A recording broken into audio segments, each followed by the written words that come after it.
اور ہم نے آسمانوں اور زمین کو اور جو مخلوقات ان میں ہے سب کو تدبیر کے ساتھ پیدا کیا ہے، اور قیامت تو ضرور آ کر رہے گی، تو تم ان لوگوں سے اچھی طرح سے درگزر کرو۔ کچھ شک نہیں کہ تمہارا پروردگار ہی سب کچھ پیدا کرنے والا ہے، جاننے والا ہے۔ اور ہم نے تم کو 7 آیتیں جو نماز میں دہرا کر پڑھی جاتی ہیں، یعنی سورہ الحمد اور عظمت والا کلام عطا فرمایا ہے۔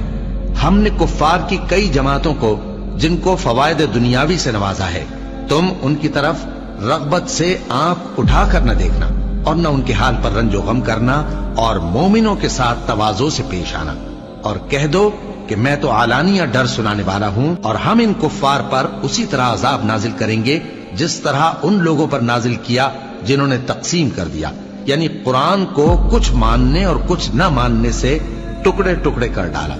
سو تمہارے پروردگار کی قسم، ہم ان سے ضرور پرسش کریں گے ان کاموں کی جو وہ کرتے رہے۔ بس جو حکم تم کو اللہ کی طرف سے ملا ہے وہ لوگوں کو بے دھڑک سنا دو، اور مشرکوں کا ذرا خیال نہ کرو۔ ہم تمہیں ان لوگوں کے شر سے بچانے کے لیے کافی ہیں جو تم سے ہنسی کرتے ہیں، جو اللہ کے ساتھ کوئی اور معبود قرار دیتے ہیں۔ سو ان قریب ان کو ان باتوں کا انجام معلوم ہو جائے گا، اور ہم جانتے ہیں کہ ان کی باتوں سے تمہارا دل تنگ ہوتا ہے، تو تم اپنے پروردگار کی تسبیح کہتے اور اس کی خوبیاں بیان کرتے رہو، اور سجدہ کرنے والوں میں سے ہو جاؤ، اور اپنے پروردگار کی عبادت کیے جاؤ یہاں تک کہ تمہاری موت کا وقت آ جائے۔